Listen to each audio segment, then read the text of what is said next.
Di pinggiran kota Tua Dunhuang, ada sebuah rumah penginapan yang sudah berdiri sejak masa dinasti Tang. Rumah itu dulunya tempat singgah para pedagang di jalur sutra, namun kini, penginapan itu sepi. Konon, setiap orang yang bermalam di sana akan melihat bayangan tanpa wajah di tengah malam. Suatu malam, seorang pelukis muda bernama Li Shen datang dari Chang'an. Ia sedang mencari inspirasi untuk lukisan dinding kuil, dan memutuskan bermalam di penginapan tua itu. Pemiliknya, seorang wanita tua dengan rambut putih panjang, hanya berkata pelan, "Jika mendengar langkah kaki di lorong malam nanti, jangan buka pintu." Lisen tertawa kecil mengira itu hanya mitos untuk menakut-nakuti tamu.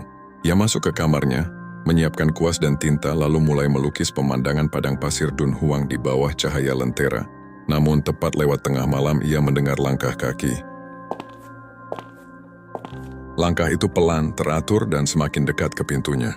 Lisen berhenti melukis. Langkah itu berhenti tepat di depan kamarnya. Suara perempuan berbisik halus dari balik pintu. "Aku pernah kulihat wajahmu di lukisan. Bolehkah aku melihat lagi?"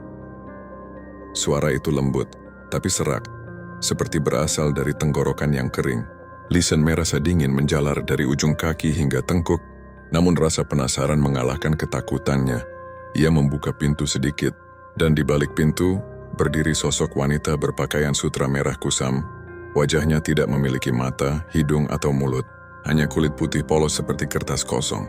Dari dadanya menetes darah kering, dan di tangan kirinya, ia membawa lukisan tua bergambar dirinya sendiri. Wanita itu berbisik lagi, suaranya bergetar, "Kau pelukis yang menahanku di kanvas 1000 tahun lalu."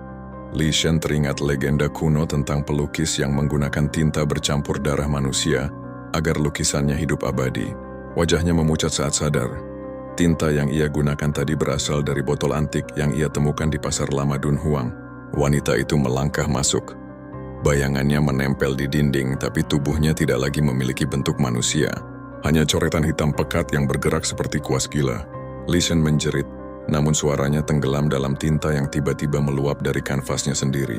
Keesokan paginya, pemilik penginapan menemukan kamarnya kosong. Di atas meja hanya ada lukisan baru, seorang pelukis muda yang berdiri di depan wanita tanpa wajah, dengan ekspresi ketakutan abadi.